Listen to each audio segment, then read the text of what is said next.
सुरुवातीची बातमी आहे, जेलमधून बाहेर आल्यानंतर अरविंद केजरीवालांनी भाजपवर जोरदार हल्लाबोल केलाय। एनडीएला लोकसभेत 220 ते 230 जागा मिळणार असा दावाही त्यांनी केलाय। तर पुन्हा मोदींचं सरकार आलं तर उद्धव ठाकरेंसह विरोधी पक्षातील नेते जेलमध्ये जातील असाही दावा केजरीवालांनी केलाय। पाहूया याच संदर्भातला आमचा हा स्पेशल रिपोर्ट। थोड़े दिन के बाद ममता दीदी, तेजस्वी यादव, स्टैलिन साहब, पिनरई विजयन, उद्धव ठाकरे जेल के अंदर होंगे। जितने विपक्ष के नेता ये सारे जेल के अंदर होंगे। 4 जून के बाद इनकी सरकार नहीं बन रही, मोदी सरकार नहीं है। इनकी 220 से 230 के बीच में सीट आ रही है, उससे ज्यादा सीट नहीं आ रही।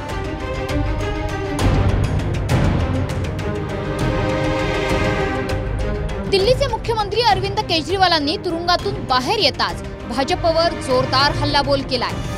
4 जून नंतर नरेंद्र मोदी दिसणार नसून लोकसभेत भाजपला 220 ते 230 एवढ्याच जागा मिळणार असल्याचा दावा अरविंद केजरीवालांनी केलाय। मेरा अपना आकलन है कि 4 जून के बाद इनकी सरकार नहीं बन रही, मोदी सरकार नहीं बन रही। ये बड़े एक भी जगह इनकी सीटें नहीं बढ़ रही हैं। मेरा अपना मानना है, और सट्टा बाजार में भी वो जो चल रहा है, इनकी 220 से 230 के बीच में सीट आ रही है, उससे ज्यादा सीट नहीं आ रही। दरम्यान अरविंद केजरीवाल यांनी ज्या राज्यांची नावं घेतली त्या राज्यातली सद्य परिस्थिती आणि विरोधकांनी उपस्थित केलेले महत्त्वाचे मुद्दे कोणते, ज्यामुळे भाजपला फटका बसू शकतो तेही पाहूयात। हरियाणातील शेतकऱ्यांचा मुद्दा मागील अनेक दिवसांपासून तापलाय। दिल्लीच्या वेशीवर शेतकऱ्यांचं सरकार विरोधात आंदोलन सुरू होतं आणि आता ऐन लोकसभा निवडणुकीत हरियाणातील 3 अपक्ष आमदारांनी काँग्रेसला पाठिंबा दिलाय। याचाच फटका हरियाणात भाजपला बसू शकतो। कर्नाटकमध्ये विधानसभा जिंकल्यानंतर काँग्रेसनं कर्नाटकात चांगली ताकद निर्माण केली। दरम्यान भाजपच्या मित्रपक्षाचे प्रज्वल रेवण्णांवर होत असलेल्या आरोपांमुळे कर्नाटकात भाजपला फटका बसू शकतो। दिल्लीत आपचं सरकार आहे, त्यामुळे दिल्लीत त्यांची ताकद आहेच। दरम्यान केजरीवाल यांना अटक केल्यानंतर लोकांमध्ये त्यांच्याप्रती निर्माण झालेली सहानुभूती यामुळे दिल्लीतही भाजपला फटका बसण्याची शक्यता आहे। बिहारमध्ये तेजस्वी यादव यांच्याप्रती जनतेमध्ये सहानुभूती, तर नितीश कुमार पुन्हा भाजपसोबत सत्तेत सहभागी झाल्यानंतर त्यांच्या विरोधात असलेली नाराजी भाजपला महागात पडू शकते। झारखंडमध्ये हेमंत सोरेन अटकेत असून त्यांच्याप्रती जनतेमध्ये सहानुभूती तर भाजप विरोधात नाराजी असल्याची चर्चा आहे। महाराष्ट्रात शिवसेना आणि राष्ट्रवादीत बंड केल्यानंतर शिंदे आणि अजित पवार सत्तेत सहभागी झालेत, त्यामुळे उद्धव ठाकरे आणि शरद पवारांप्रती जनतेमध्ये सहानुभूती आणि मराठा आरक्षणाच्या मुद्द्याचा भाजपला फटका बसू शकतो। 2 दिवसांपूर्वी शरद पवारांनीही महाराष्ट्रात महाविकास आघाडीला 35 जागा मिळणार असल्याचा दावा केला होता। त्यामुळे शरद पवारांनंतर केजरीवालांनीही केलेल्या दाव्यामुळे लोकसभेत भाजपला फटका बसणार असल्याच्या चर्चांना उधाण आलंय। मला असं दिसतंय, मागच्या निवडणुकीला 5 वर्षापूर्वी काँग्रेस पक्षाला 1 जागा मिळाली, आम्हाला 4 जागा मिळाल्या, 1 ते मुस्लिम लीगला मिळाली, याच्यामध्ये एकंदर 6 जागा विरोधी पक्षाला मिळाल्या।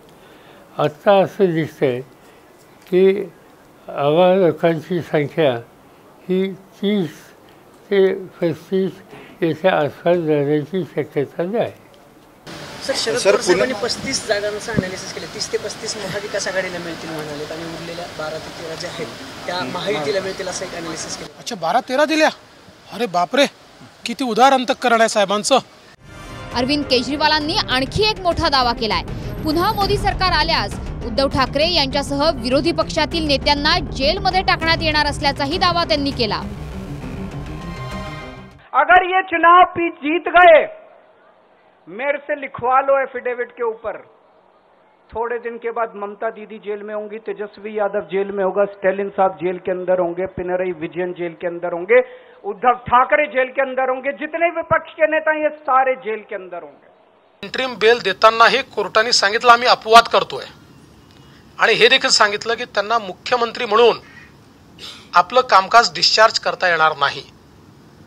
हे सगळं झाल्यानंतर देखील ते बाहेर असे आले जणू काय एखादे स्वातंत्र्य संग्राम सेनानी बाहेर आले आहेत। एवढंच नव्हे तर मोदींनी 1 नेशन 1 लीडर हे खतरनाक मिशन सुरू केल्याची टीका सुद्धा केजरीवालांनी केली आहे। एक बेहद खतरनाक मिशन चालू किया हुआ है प्रधानमंत्री जी ने, बहुत ही खतरनाक। देशवासियों को यह समझने की, अब जब मैं बोलने जा रहा हूं, समझने की जरूरत है। उस मिशन का नाम है वन नेशन वन लीडर। देश के सारे नेताओं को खत्म करना चाहते हैं मोदी जी, और इसको 2 स्तर के ऊपर इस मिशन को चला रहे हैं। जितने विपक्ष के नेता हैं उनको जेल भेजेंगे, और जितने बीजेपी के नेता हैं उनको सबको निपटा देंगे, उनकी राजनीति खत्म करते जाएंगे। मैं लोगों को, देश के लोगों को आगाह करना चाहता हूं, मोदी जी अपने लिए वोट नहीं मांग रहे। मोदी जी अमित शाह को प्रधानमंत्री बनाने के लिए वोट मांग रहे हैं।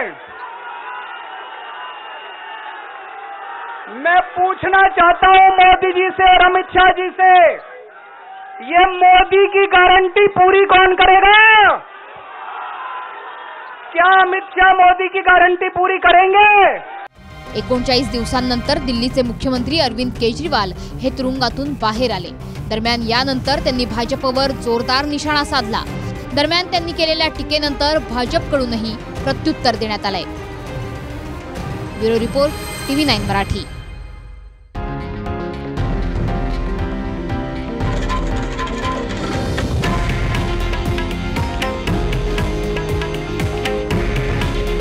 हे आहे देशातील नंबर 1 न्यूज नेटवर्क आणि आपण पाहत आहात TV9 मराठी। काळजी तुमची, हित महाराष्ट्राचं।